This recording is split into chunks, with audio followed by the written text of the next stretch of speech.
Good morning. आज BA अंतिम वर्ष के इतिहास विषय में कौन सा टॉपिक पढ़ रहे हैं? प्रथम आंग्लो मराठा युद्ध और सालबाई की संधि। वैसे आंग्लो मराठा युद्ध एक नहीं हुए हैं, एक से ज्यादा हुए, लेकिन फिर भी जो बीए अंतिम वर्ष का टॉपिक है उसमें सिर्फ एक युद्ध का उल्लेख किया हुआ है और वो है प्रथम आंग्लो मराठा युद्ध। इस प्रथम आंग्लो मराठा युद्ध की समाप्ति जो हुई थी वो समाप्ति हुई थी सालबाई की संधि के साथ। इसलिए अपने दोनों ही टॉपिक इंपोर्टेंट है। प्रथम आंग्लो मराठा युद्ध के कारण भी पूछे जाते हैं और एक इसके परिणाम पूछे गए हैं। तो परिणाम जब आएंगे तो परिणामों में ही एक चीज है सालबाई की संधि। तो सालबाई की संधि की जो शर्तें हैं वो बड़ी इंपॉर्टेंट है। इससे अंग्रेजों को क्या मिला है और मराठों को क्या प्राप्त हुआ, वो सब चीजें तय की गई है कि संधि के तहत, सालबाई की संधि के तहत। तो आज हम पढ़ेंगे प्रथम आंग्लो मराठा युद्ध और एक सालबाई की संधि। पहले थोड़ा सा आंग्लो मराठा युद्ध का मुख्य रीजन क्या था, ऐसा क्या कारण रहा तात्कालिक परिस्थितियों में जिसकी वजह से कहते हैं कि ये प्रथम आंग्लो मराठा युद्ध शुरू हुआ। कहते हैं कि मराठों में छत्रपति के बाद में अगर कोई इंपोर्टेंट पोस्ट थी तो वो थी पेशवा की। ये पेशवा पद जो है वो उस समय प्रधानमंत्री और सेनापति दोनों को संयुक्त मिलाकर के बनाया गया था और पेशवा पद इतना शक्तिशाली हो गया था बालाजी विश्वनाथ के बाद के टाइम में कि उस समय राजाओं को लोग इतना याद नहीं रखते थे, इतने प्रभावित राजा नहीं करते थे जनता को जितना पेशवा का पद प्रभावशाली हो गया था। अब चूंकि पेशवा इतना प्रभावशाली है तो पेशवाओं में पहला पेशवा था बालाजी विश्वनाथ। बालाजी विश्वनाथ के बाद बना बाजीराव। बाजीराव के बाद जो पेशवा अगला बना था वो बना था बालाजी बाजीराव।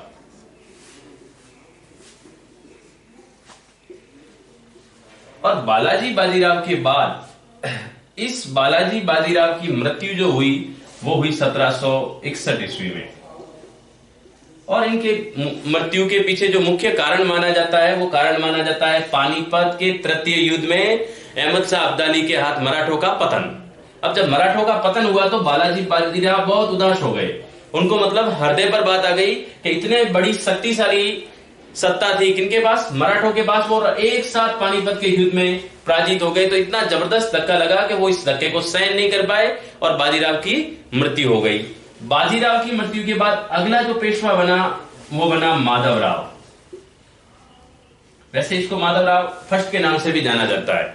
ये जो माधवराव पेशवा बना है, इस माधवराव के पेशवा बनने के समय कहते हैं ये इतना शक्तिशाली था कि अंग्रेजों ने इसके शासनकाल में कोई हस्तक्षेप करने की कोशिश नहीं की। अब क्या होता है, माधवराव की हो गई मृत्यु। तो माधवराव की मृत्यु के बाद माधवराव का छोटा भाई नारायण राव राजगद्दी पर यानी कि पेशवा के पद पर बैठा। क्या नाम था? नारायण राव। जो नारायण राव है वो नेक्स्ट पेशवा बनता है, लेकिन जो नारायण राव है उसके पेशवा बनते ही इसका एक साचा है रघुनाथ राव, जो इतिहास में राघोबा के नाम से ज्यादा प्रसिद्ध हुआ। तो नारायण राव जब पेशवा बना तब उम्मीद रख करके बैठा था रघुनाथ राव। वो चाहता था कि मैं पेशवा बनूं। तो रघुनाथ राव पेशवा बना है कब? नारायण राव जब तक नहीं हटता तब तक रघुनाथ राव पेशवा नहीं बन सकता। तब कहते हैं कि ये षड्यंत्र के तहत इस नारायण राव की हत्या कर देता है। कौन करता है हत्या? रघुनाथ राव। अब रघुनाथ राव पेशवा बनने की कोशिश करता है, लेकिन उस समय कहते हैं कि मराठों में नाना फडणवीस का बोलबाला ज्यादा था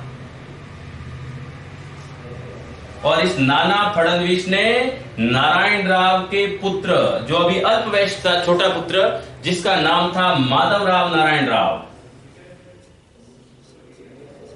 यानी कि माधवराव अब सेकंड आ गया। पहले फर्स्ट था, अब माधवराव सेकंड है। और इस माधवराव सेकंड को किसने बना दिया? नाना फडणवीस ने। नया पेशवा बना और कहते हैं कि इनका जो सत्ता का केंद्र था वो था पुणे, इसलिए वो उस समय सत्ता का केंद्र पुणे दरबार के नाम से प्रसिद्ध था। यानी जो पेशवा बनेगा वो अपनी सत्ता कहां स्थापित कर रहा है? पुणे में। अब देखो, नारायण राव की हत्या की रघुनाथ राव ने, रघुनाथ राव को पराजित करके भेज दिया नाना फडणवीस ने और इन्होंने नारायण राव के बेटे माधवराव को ही नया पेशवा बना दिया। तो माधवराव द्वितीय जब नया पेशवा बना तो रघुनाथ राव को लगा कि अब मुझे पेशवा पद नहीं मिलेगा। ये थोड़ा लालची और महत्वाकांक्षी था। अब इसने क्या कर दिया, एक चीज समझने की कोशिश करना, उस समय बंगाल और एक बंबई, ये दो प्रेसिडेंसियां थी, किसकी थी? अंग्रेजों की। क्योंकि अंग्रेजों में एक समय, उस समय देखा जाए तो बंगाल जो प्रेसिडेंसी थी वो इतनी बड़ी थी कि भारत के 1/4 भाग को अपने नियंत्रण में रखती थी। इसका मतलब बंबई प्रेसिडेंसी इतनी बड़ी है तो बंबई में जो अंग्रेजों की ईस्ट इंडिया कंपनी बैठती है उसको संपूर्ण अधिकार थे। लेकिन जो बंबई की प्रेसिडेंसी है वो भी अपने अधिकारों का उपयोग कर रही थी, और उन्होंने अपने अधिकारों का उपयोग करते हुए क्या कर दिया, रघुनाथ राव सीधा चला गया मराठवाड़ों के नजदीक बंबई पहुंच गया। और बंबई प्रेसिडेंसी ने इनको कहा कि हम आपकी मदद करने के लिए तैयार हैं। किसकी मदद करेंगे? रघुनाथ राव की। और चूंकि अंग्रेज इसकी मदद भी इसलिए कर रहे हैं कि ये अंग्रेजों के भी रास्ते में जो सत्ता प्राप्त करनी थी उस रास्ते में कौन सबसे बड़ी बाधा थे? मराठे। उस समय मराठे ज्यादा शक्तिशाली थे, तो मराठों को कहते हैं कि तो उड़ने के लिए, एक प्रकार से उनके भेद खोलने के लिए ही उनको रघुनाथ राव को अपने पक्ष में कर लिया। और रघुनाथ राव मिला बंबई प्रेसिडेंसी से, और जिस स्थान पे मिला वो स्थान था सूरत। कौन सा स्थान था? इसलिए रघुनाथ राव और अंग्रेजों के बीच में, यानी जो बंबई प्रेसिडेंसी थी, यानी कि अंग्रेज व मराठों के बीच में, मराठों का आदमी कौन? रघुनाथ राव। मराठे नहीं माने तो आप इतना क्लियर मानना है कि ये जो संधि हुई वो मुख्य रूप से अंग्रेज और रघुनाथ राव के बीच में हुई है। और इस संधि में शर्तें क्या है? पहली शर्त यह कि रघुनाथ राव क्या चाहता है? पेशवा बनना, और उसे पेशवा का पद चाहिए। तो अंग्रेजों ने कहा कि हाँ, हम आपको पेशवा का पद दे देंगे, लेकिन इसके बदले में आपको उस समय के दो प्रसिद्ध स्थान थे, बसीन और सालसेट। ये बसीन और सालसेट अंग्रेजों को देने पड़ेंगे। किसको देने पड़ेंगे? यानी अंग्रेज बसीन और सालसेट नाम के भौगोलिक प्रदेश अपने पास रखेंगे, इसके बदले में रघुनाथ राव को वो पेशवा बनाने में मदद करेंगे। इसकी भी बात रह गई और इसकी भी बात रह गई। दूसरी, जब तक ये पेशवा नहीं बनता है तब तक रघुनाथ राव को 2500 अंग्रेजी सैनिक दिए जाएंगे। यानी इसकी सिक्योरिटी के लिए कितने सैनिक रखे जाएंगे? 2500 अंग्रेजी सैनिक कौन देगा? अंग्रेज देंगे। किसको देंगे? रघुनाथ राव को। और इसके बदले में रघुनाथ राव इन 2500 अंग्रेजी सैनिकों का खर्चा और 1.5 लाख रुपया प्रति महीना अंग्रेजों को हर्जाने के रूप में देगा। यानी अंग्रेजों ने संधि कर ली अपने स्थान के लिए। दूसरी चीज, अंग्रेजों को भी चाहते थे कि वो मराठों के मामले में थोड़ा हस्तक्षेप करना शुरू हो, क्योंकि यही एक ताकत रह गई थी जो अंग्रेजों के लिए सबसे बड़ी बाधा थी भारतीय सत्ता को प्राप्त करने में। तो उनको रोकने के लिए ही इनके तहत ये संधि हुई। तो इतिहास में जो कहा जाए कि जो सूरत की संधि, तो ये हुई थी 1775 ईस्वी में। बहुत इंपॉर्टेंट संधि है। 1775 ईस्वी की सूरत की संधि अंग्रेजों और रघुनाथ राव के बीच में हुई है। रघुनाथ राव को यहां से क्या पद मिलेगा? पेशवा के पद के लिए वो ऑफर कर रहे हैं, और उसके बदले में वो बसीन और सालसेट देगा। लेकिन अभी तक हुआ कुछ भी नहीं है, क्योंकि न तो अभी तक रघुनाथ राव पेशवा बना है, न अंग्रेज वहां तक पहुंचे। इनके मध्य सिर्फ एक समझौता हुआ है। अब क्या होता है, जब ये समझौता होता है तो अब अंग्रेज आक्रमण करते हैं रघुनाथ राव की मदद से। किसके ऊपर? मराठों पर। और यहां से ही, यानी कि 1775 में सूरत की संधि के बाद जब आक्रमण हुआ तो यहीं से पहला युद्ध, यानी अंग्रेजों और मराठों के बीच में प्रारंभ हुआ, और वही कहलाता है आंग्ल मराठा युद्ध। अब आंग्ल मराठा युद्ध प्रारंभ कब हुआ है? 1775 में। सूरत की संधि के साथ ही तय हो गया था ये चीजें। अब क्या होता है, देखो, आंग्ल मराठा युद्ध प्रारंभ हुआ, अचानक नहीं हुआ कि एक साथ ही युद्ध शुरू हो गया। अलग अलग स्थानों पर अलग अलग मुठभेड़ें हुई है। इस मुठभेड़ में सबसे इंपॉर्टेंट जो मुठभेड़ है वो कहलाती है तेलगांव का युद्ध। कौन सा युद्ध?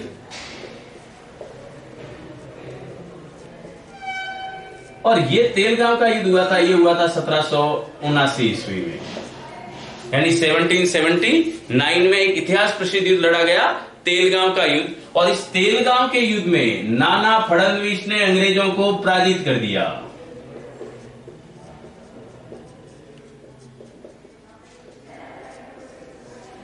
यानी तेलगांव के युद्ध में मराठे जीते हैं और अंग्रेज पराजित हो गए। और इस पराजित होने के बाद, तेलगांव युद्ध के बाद अंग्रेजों को सरेंडर करना पड़ा, और अंग्रेजों को मजबूरी में एक संधि करनी पड़ी, और उस संधि का नाम है बड़नगर की संधि। कौन सी संधि? बड़नगर की संधि, और ये भी संधि 1779 की है। तो बड़नगर की संधि किसके बीच में होती है? मराठों और अंग्रेजों के बीच में, जबकि सूरत की संधि होती है रघुनाथ राव और अंग्रेजों के बीच में। अब यहां देखो, संधि जो हुई है उस संधि का मुख्य कारण क्या है? अंग्रेज हो गए पराजित, विजित कौन हुए हैं? मराठे। इसका मतलब इस संधि में मजबूत पक्ष किसका रहने वाला है? मराठों का, जबकि कमजोर पक्ष किसका रहने वाला है? अंग्रेजों का। अब बड़नगर की संधि में क्या तय हुआ है? बड़नगर की संधि में यह तय हुआ है कि अंग्रेजों ने जो मराठों के पहले प्रदेशों पर अधिकार किए थे, वो सभी प्रदेश अब अंग्रेज मराठों को वापस लौटाएंगे। दूसरी चीज, जो मराठों का पेशवा है, कौन है? माधवराव सेकंड। यानी एक प्रकार से काम तो नाना फडणवीस ही संभाल रहे हैं, वो भी छोटा है। तो जो मराठों का पेशवा है वो अंग्रेजों के खिलाफ किसी दूसरी विदेशी यानी यूरोपियन जो कंपनियां हैं उनको मदद नहीं करेंगे। इसके अलावा बड़नगर की संधि में यह हुआ कि इस युद्ध के घर जाने के रूप में अंग्रेज अब मराठों को धन देंगे। यानी पहली बार मराठों ने अंग्रेजों के ऊपर हावी होने की कोशिश की है। और तीसरी चीज, जो रघुनाथ राव राघोबा है, इसको अब अंग्रेज कोई मदद नहीं करेंगे। यानी कि रघुनाथ राव का रास्ता यहां से फडणवीस ने निकाल दिया था, वो थी बड़नगर की संधि। इसका मतलब यह हुआ कि कुल मिलाकर के बड़नगर की संधि में लॉस किनका हुआ? अंग्रेजों का। तब कहते हैं कि उस समय बंगाल में एक बहुत बड़ा आदमी बैठता था, उनका नाम था वॉरेन हेस्टिंग्स। क्या नाम था? वॉरेन हेस्टिंग्स कहता है कि जब जब मैं बड़नगर की संधि की शर्तों को देखता हूं, मेरा सिर शर्म से झुक जाता है। तब उसने कहा कि अगर मुझे बदला लेना है तो इस बड़नगर की संधि का उल्लंघन करना पड़ेगा।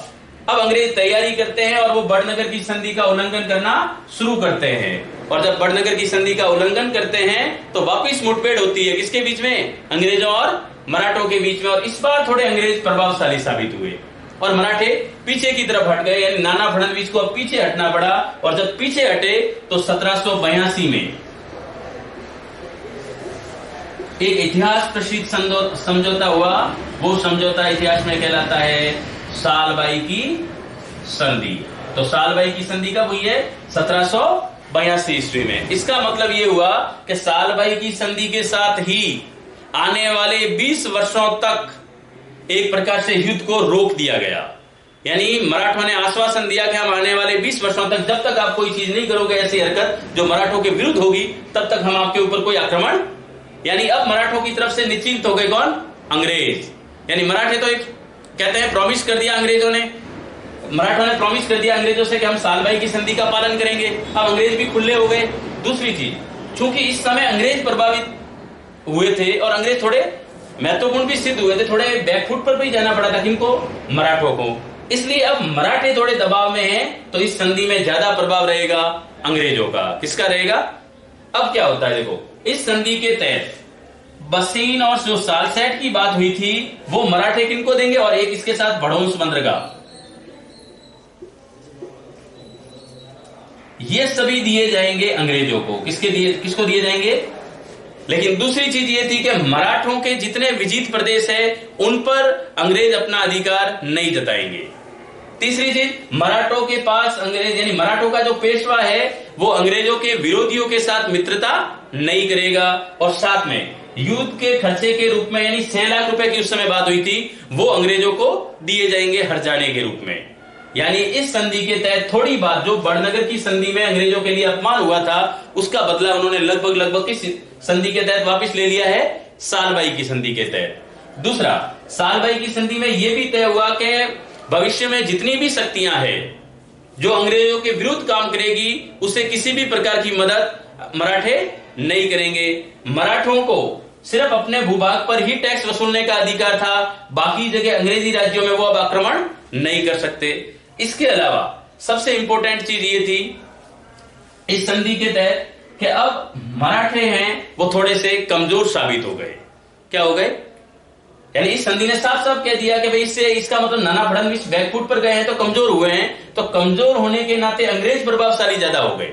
और जब अंग्रेज प्रभावशाली हुए तो अंग्रेजों ने अब अपनी इन संधियों को कहते हैं एक प्रकार से मराठों को तो प्रेशर में ले लिया, जबकि दूसरी जगह पर अपने साम्राज्य का विस्तार करने में लग गए कौन?